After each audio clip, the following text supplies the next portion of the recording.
Hi friends, మేమైతే ఈరోజు మా ఆడపడుచు వాళ్ళ ఇంటికి వచ్చామండి. మా ఆడపడుచు ఏం చేస్తుందంటే గోంగూర పచ్చడి చేస్తుంది. ఎలా చేస్తున్నావు అబ్బా? గోంగూర పచ్చడ ఇది కడిగి ఉల్లారేసి కొంచెం ప్యాన్ గాలికి ఆకు కడిగి వేయాలి. ఆకు కడిగేసి నూనె పోసి నూనెలో వేంపాలి. అంటే ఉట్టి ఆకునే వేంపినవు, మీరు ఎండిన మిర్చి ఇట్లా ఏం వేయలేదు.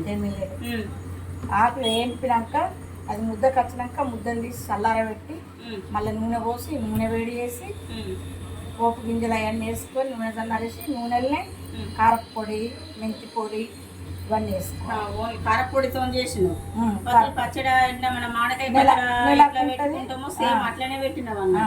నెల ఉంటుంది. నెల రోజులకు మన ఫ్రిడ్జ్లో పెట్టిన అవసరం లేదా? అవసరం లేదు, పెట్టుకుంటే ఇంకెక్కువ రోజులు ఉంటుంది.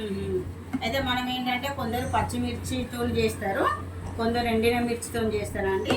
అదే ఇది మనము కారపొడితోని మనము మామిడికాయ పచ్చడి పోపులా చల్లారిన తర్వాత కారపొడి వేసి కలుపుకుంటాం కదా, అవి అట్లా చేసిందండి. టేస్ట్ మాత్రం అయితే చాలా బాగుంది. టేస్ట్ అయితే చేశాను, బాగుంది. కాకపోతే ఇది మనం ఫ్రిడ్జ్లో పెట్టకపోకుండా కూడా నెల రోజులు ఉంటుందట. ఇట్లా ఆయిల్ ఊరాలి, ఆయిల్ బాగా పోస్తున్నాం అన్నట్టు. ఆయిల్ ఊరాలి.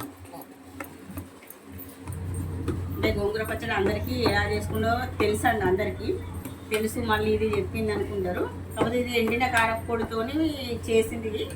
Bye friends.